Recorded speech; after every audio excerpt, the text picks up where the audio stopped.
سلام واهلا وسهلا ومرحبا بكم البنات في القناه. اليوم قناتي وقناتكم قناه سارة. اليوم البنات غادي نشارك معكم كيكه ديال مول العجيب بجوج ديال البيضات، وغادي نديرها بلا كريم باتيسير. كتجي لذيذه لذيذه لذيذه بزاف البنات، وسهله وبسيطه ورائعه. تحطوها بحكا للضياف، يعني كتحمر لكم الوجه بحجم عائلي. واخا تقول جوج بيضات راه هكا واخا هكا كتجي بحجم عائلي في المول الكبير من طبيعه الحال. وكما كتشوفوا الشكل ديالها كيجي زوين، والمذاق كنضمن لكم واعر واعر البنات. غير تبعوا الفيديو من الاول حتى الاخر.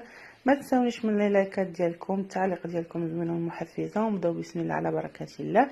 غادي نصاوب اول حاجه البنات، غنصاوب لا كريم باتيسير. غادي ناخذ البنات هنا نصف لتر ديال الحليب. غادي نضيف عليه 2 معالق كبارين ديال السكر. لا السكر سنيده العبار 2 معالق كبار، يعني تقريبا واحد 40 غرام. وغادي نضيف البنات 2 ساشيات ديال الفانيلا. الا كانت عندكم الفانيلا السائله ديروا واحد المعلقه. وغادي نضيف البودره ديال لا كريم باتيسير. انا هنا خديتها بنكهه الفاني، تقدروا ديروا حتى ديال نكهه الحامض، نتوما اللي كتختاروا. كنحركوا كلشي البنات وهي بارده فوق من البوطاجي مزيان حتى كيبانوا لينا هذوك النواشف نساجموا مع الحليب. من بعد البنات غنضيف واحد شويه ديال الشوكولاط، وهذه هي يعني هي الاضافه اللي كتعطي واحد البنه زوينه. من بعد البنات ما ضفت هذاك الشوكولاط الابيض والكميه على حسب الذوق. كنديرها فوق من البوطه على عافيه متوسطه حتى المهيله، مع التحرك حتى كتختار عندي وكيولي عندي واحد الخليط اللي عاقد. وانا غادي نوريكم القوام ديالو من طبيعه الحال. غير تبعوا معايا الفيديو من الاول حتى كيف ما قلت لكم. غادي نديرها فوق من البوطه ونبقى نحرك البنات. بالنسبه للبنات كيقولوا لي راه بقات جاريه عاد مازال البنات عطاوها شويه ديال الوقت، صبروا عليها وبقاو تحركوا حتى كتعقد معكم. راه ضروري غتجرى في الاول، غادي تطلق هذاك الشكلاط غتولي جاريه. ومن بعد كما كتشوفوا هي كتبدا كتجمع. انا ما زقيتش عليها من التحراك، والفيديو البنات غير سرعته. من بعد ما كتعقد عندي كتولي بهذا الشكل، كنحيدها فوق من البوطه وكنحطها فوق من البوطاجي. كنضيف عليها معلقه كبيره ديال الزبده، يعني في الحدود ديال واحد 25 غرام. الزبده البنات من الاحسن تكون يا اما الزبده ديال العبر ولا شي زبده اللي ما فيهاش الريحه ولا البنه ديال، حيت كاين هذوك ديال الحكاك فيه بشي بنه ما زويناش. المهم الا كانت عندكم ديال العبار ديروها، ما كانتش ما ديروهاش من الاحسن. صافي. ولا دير قطيره ديال الزيت، يعني واحد نص معلقه ديال الزيت، وحركوها مزيان مزيان هكا. كتعطيها واحد اللمعه وكتعطيها واحد الخفه وكتجي بنينه، يعني كتزيد بنه هذيك الزبده. وديرها معلقه نص معلقه صغيره ديال الزيت الا ما لقيتوش الزبده. صافي غنديرها دابا في هاد جبيبينيه اولا سوبيره كما كتشوفوا، لا بينيو صغير. وغادي ندير لها البلاستيك البنات يكون ملامس للوجه ديالها، وندخلها للثلاجه نخليها تبرد عليه نوجد الكيك. بالنسبه للكيك البنات غناخذ ليه 2 ديال البيضات، من الاحسن يكونوا بحراره ديال الغرفه. غادي نضيف عليهم البنات السكر اللي هو كاس ديال العنبه ما يعادل 150 غرام، واحد 2 ساشيات ديال الفاني، ومع قبيصه ديال الملحه. ونخلط بطبيعه الحال الفاني راه انا كندير 2 ساشيات، لان عندي غير السكر بنكهه الفانيلا، يعني غير باش تجي البنه ديال الفاني باينه. الا كان عندكم البنات الحامض ديروا القشور ديال الحامض الا كنتو كتبغيو، كيجيو حتى هو رائع رائع جدا. وشي معلقه ديال العصير ديال الحامض في الكيك حتى هي غتعطيكم بنه اكثر ولذة اكثر. هنا كاس ديال العنبه البنات انا كنخلط الزبده والزيت، بطبيعه الحال هو اختياري.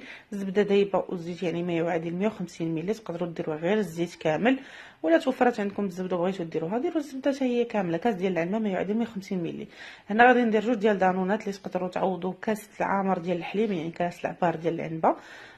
ولكن يعني كنصيحه يعني استوس البنات، هاد دانون هاد النوع اللي كيكون جاري راه كيخليها طريه وكتجي رطبه بحال الكاطو. كتجي بحال مصايبين جينواز ورطبه رطبه، يعني بحال جينواز مسقيه كتجي رطبه، يعني زوينه احسن من الحليب. ولكن حتى الحليب كتجيبي كيك زوينه. المهم اللي توفر عندكم ديروا، يعني 150 ملي يعني كاس ديال العنبه. هنا غنضيف في الدقيق كنعبر دائما الكاس ديال العنبه بالمعلقه باش يعطيني 100 غرام في كل كاس. اللي عندها الميزان غتاخذ 200 غرام ديال الدقيق، وتضيفوا بالتدريج من الاحسن باش حتى تعرف النوعيه ديال الدقيق اللي غتخدم به. انا هنا ضفته مباشر لان الدقيق ما كنبدلوش، عارفه النوع اللي كنخدم به. وضفت 2 ديال الخمارات من فئه 8 غرام في مجموع 16 غرام، يعني 200 غرام البنات ديال الدقيق و16 غرام ديال الخميره، 2 ساشيات. صافي نخلط الكل مزيان كما كتشوفوا. راه كنخدموا بالعقل باش ما يهبطش ليا البيض. راه كما شفتوا انا خدمت غير بالطراب اليدوي، تقدروا ديروا المولينكس اولا الطراب الكهربائي. الهاشوار اللي توفر عندكم خدموا بها البنات. صافي غنخلطوا مزيان مزيان كما كتشوفوا، وغنمشي ندهن المول بالزبده والدقيق. وغادي ندير هنايا كاضافه شي حاجه اختياريه ماشي ضروري، شويه ديال هذا اللوز ايفيلي في الجناب، غير باش تجي الشكل ديالها زوين. يعني ماشي ضروري البنات الا كنتو غادي ديروها، ماشي ضروري ما توفرش عندكم، ماشي شي حاجه مهمه، غير كيعطيكم المنظر ديالها زوين، حتى بالضبط كيجي شويه زوين في الكيك.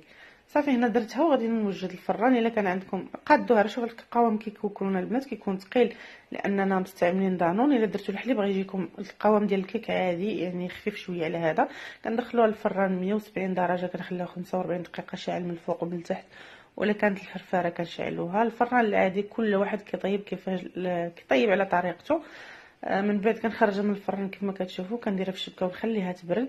عاد باش غادي ندير عليها البنات الكريم باتيسير. هنا من بعد ما بردات عاد باش جبتها حطيتها في الطبسيل اللي غادي نقدمها، ومشيت كنقطع شويه ديال الديسير. المهم هنا جبتها حطيتها في الطبسيل، ودابا غادي نمشي نجيب لا كريم باتيسير اللي كتكون بردات. بالنسبه لي انا راه ما برداتش بزاف، يعني خليتها واحد الساعه باش هكا من بردات الكيكه، وهكا دازت تقريبا ساعه. يعني تحضير الكيك باش برد الكيك وهذا دازت ساعه. المهم شويه بردات شويه غادي نديرها، غادي نصب الخليط كما كتشوفوا. شوفوا القوام ديالها كي كيجي، عرفتي البنات رطبه وبنينه بنينه بنينه، يعني المذاق ديالها زوين الصراحه، جربوها. وكما قلت لكم انا مستعمله لا كريم باتيسير بنكهه الفاني. اللي بغيتو ديروا ديال الحامض ديروها، اللي عجبكم ديروا. حتى ديال الشكلاطه البنات راه كاينه ديال الشكلاط كحل، حتى هي ضيفوها وضيفوا معها معلقه ديال الكاكاو. وها هي الكيك ديالنا من بين ما وجدات. هنا كاضافه زدت لها شويه ديال الفواكه. والفواكه البنات يا اما تخليوهم حتى تقربوا غتكونوا تقدموها وزينوا من الفوق، اولا لا بغيتوها تبرد معاها يعني كديروها في الثلاجه واحد ساعتين. من بعد ما كنوجدها كنخليها في الثلاجه ساعتين يعني تبرد هي والكيك. وهذاك لا كريم باتيسير كتبقى تطلق في الكيكه، يعني كطريها كتجيكم الكيكه بحال مسقيه، هي كتبرد وميم طو كتولي طريه وزوينه.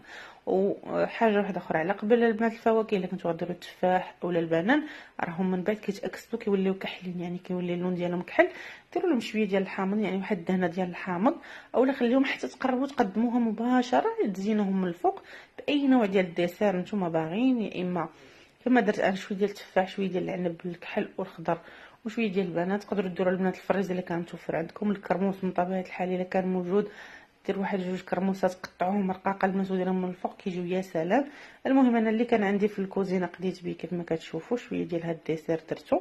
وهادشي اللي كاين، يعني هادو هما النصائح اللي نقول لكم. من بعد ما توجدوها خليوها في الثلاجه واحد ساعتين وقدموها بالصحه والراحه، كتجي بنينه بنينه. وحاجه واحده اخرى البنات، الزبده ودانون كيلعب دور في ان الكيكه تجيكم طريه طريه طريه. يعني غتجيكم الكيكه عاديه الا درتوها بالحليب وبزيت زوينه، ولكن غادي تلاحظوا واحد البنه واحد الطراوه الا درتو دانون كريمي ماشي الشركه، يعني النوع يكون دايب. والزبده يعني خلطوا بالكاس ما بين الزبده والزيت. وهنا قطعت واحد الطرف كيف ما كتشوفوا، ما كانش في الدار من طبيعه الحال، ما كانش عندي. هنا قطعتها وشوفوا من الداخل كيفاش كتجي زوينه ورطبه هشيشه الكيكه. ولا كريم ما نعاودش لكم، الا خصكم تجربوا باش تحكموا. ما تنساونيش من الدعم ديالكم.